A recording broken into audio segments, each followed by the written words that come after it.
Ninguno ignora todo, ninguno lo sabe todo, por eso aprendemos siempre. Paulo Freire. Muy buenos días, señora Gabriela Rivadeneira, presidenta de la Asamblea Nacional, señor asambleísta William Garzón, señores y señoras asambleístas presentes, compañeros y compañeras ponentes, público en general.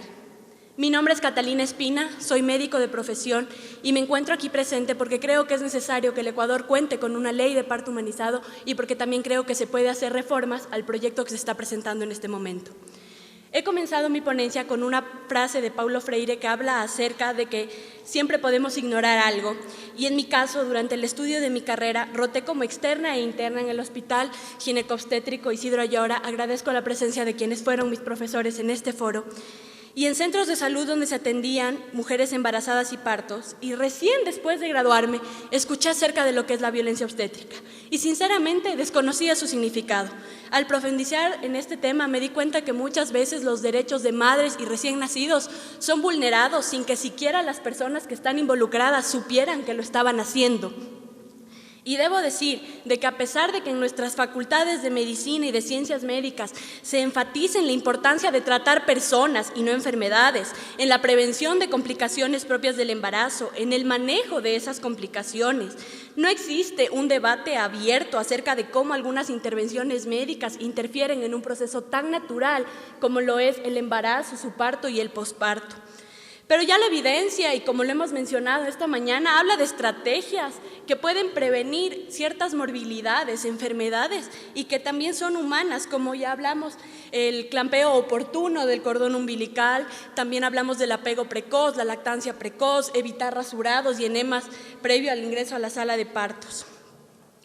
La OMS, como ya lo mencionaron, en 1985 da en la Declaración de Fortaleza sus recomendaciones sobre la atención humanizada. Y es por esto que es importante que nuestro país lo tenga, porque es un tema que recién toma una importancia cuando se viene hablando a partir de la Organización Mundial de la Salud hace 30 años, pero también tenemos nuestros avances. En el 2008, con la Guía Técnica para la Atención del Parto Culturalmente Adecuado, se abrió el debate de la importancia de considerar prácticas ancestrales y culturales, pero dejó la brecha de ofrecer partos humanizados a la mujer que cree que culturalmente es normal que todos los niños nazcan en una institución de salud bajo prescripciones médicas, aunque no las entiendan, aunque nadie les explique o aunque no les den la experiencia que ellas esperaban al dar a luz. Entonces, deja la brecha para estas personas que culturalmente nos decimos mestizas y no tenemos esa oportunidad de adoptar estas estrategias.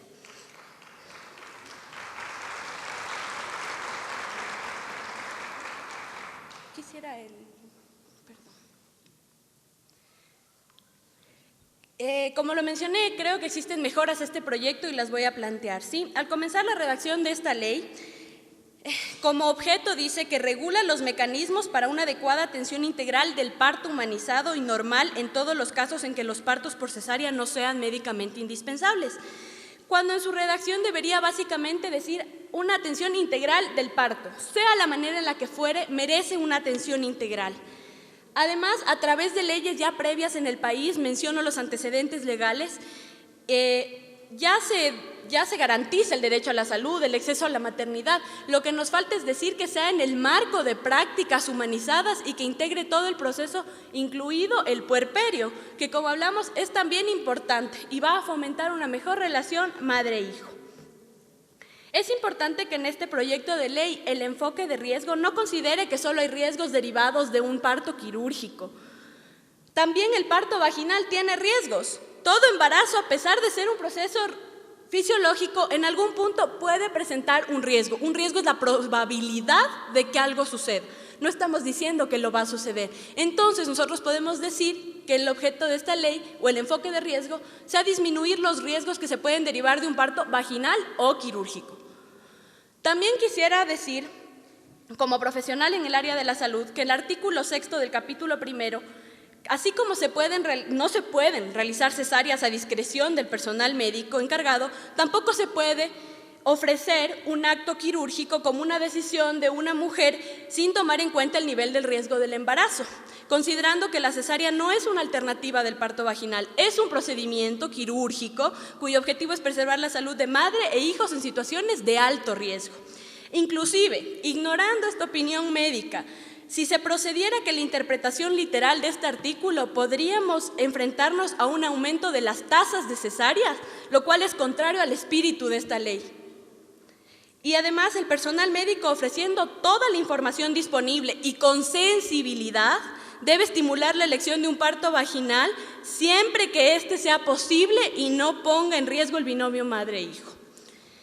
No se puede estigmatizar que solo el parto eutóxico puede ser humanizado, es decir, se pueden aplicar estrategias para dar una experiencia más humanizada a la madre y su recién nacido, tanto en partos vaginales eutóxicos como distóxicos, es decir, sin intervención médica como con intervenciones médicas, e inclusive en las cesáreas por motivos médicos. Venimos hablando de que hay violación de derechos, incluso en madres que dan a luz naturalmente y sus experiencias no son satisfactorias. Si entramos en detalle del término utilizado, eutóxico, se refiere al que se da de manera natural, sin ninguna intervención médica, y no es sinónimo de parto vaginal, que puede ser eutóxico o distóxico, es decir, con o sin intervención. Sumado a esto, existen instituciones en otros países en las que se está empezando a practicar apego y lactancia precoz después de cesáreas, cuando la salud del neonato lo permite. Este es un ejemplo de parto humanizado quirúrgico y respeta protocolos médicos. El artículo 7 determina la creación de un documento de justificación obligatoria ante la realización de cesáreas, pero no determina el plazo en el cual será entregado, no da el cuerpo del documento, no dice cuáles son las exenciones a la presentación, está redactado sin la figura de literales. Y eso permitiría el entendimiento mejor de este artículo al plantearnos dos escenarios, la cesárea por motivos médicos y la cesárea por voluntad de la mujer, que como dije previamente, no debería ser considerado, ya que el parto quirúrgico como tal no es una alternativa del parto vaginal. Este es un punto en el que quisiera expresar una inquietud que nace desde el sector médico, quienes se preguntan cómo el personal médico puede hacerse responsable por la decisión de una persona que no tiene la formación médica ni el criterio sobre riesgos ginecobstétricos ni neonatales.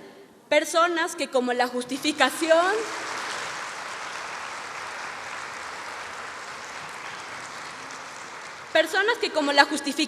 de esta ley lo dice, pueden ser manipuladas para creer que la cesárea es un método más indoloro o como una manera de sobredimensionar su tratamiento. Es decir, se considera en esta ley que una mujer pueda decidir su vía de parto solo porque es el método de elección cuando no la necesite para preservar la salud, cuál es su objetivo real.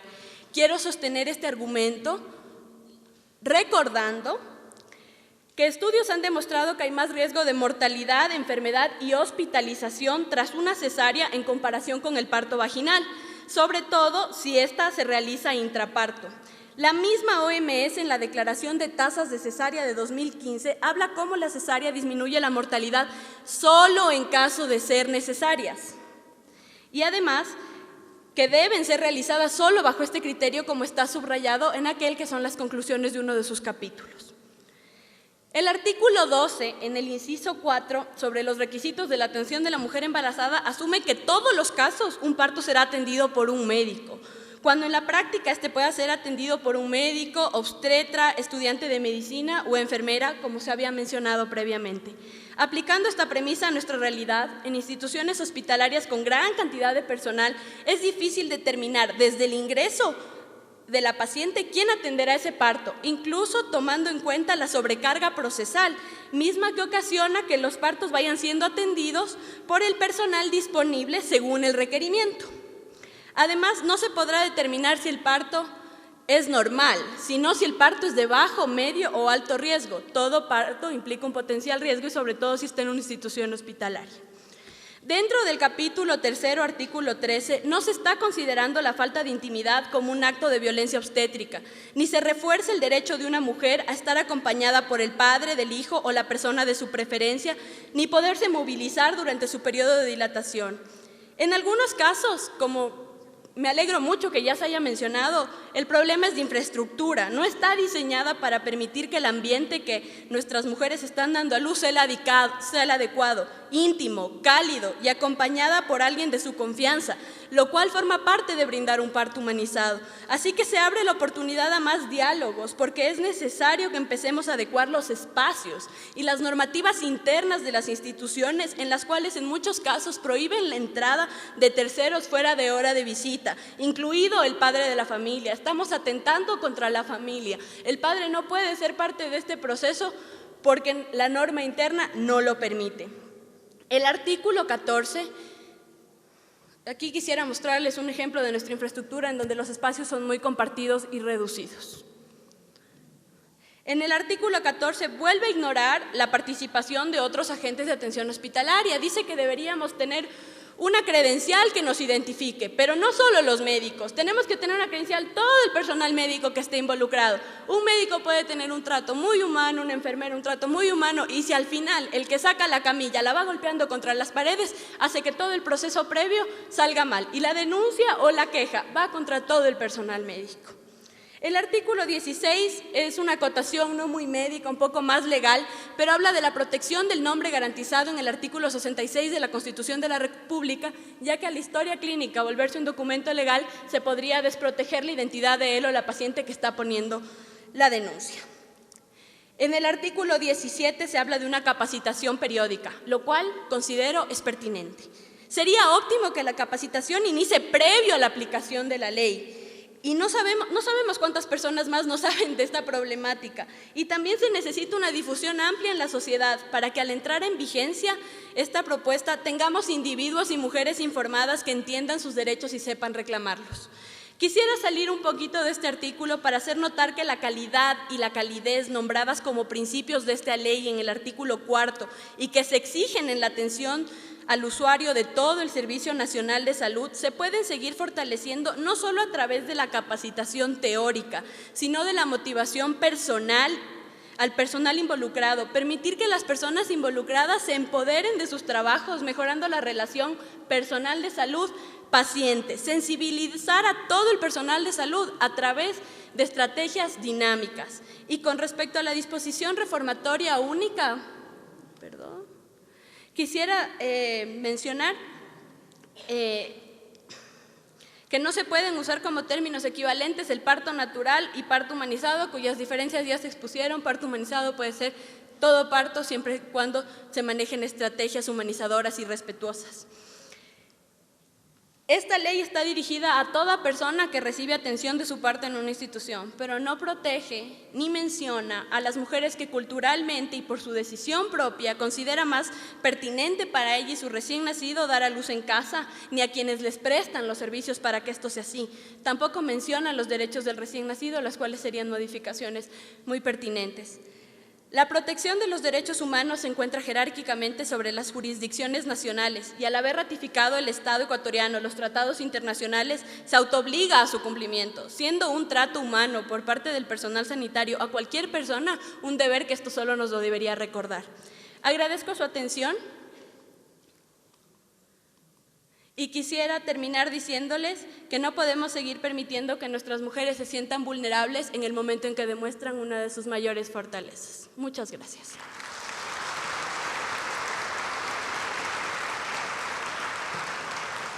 Muchísimas gracias a la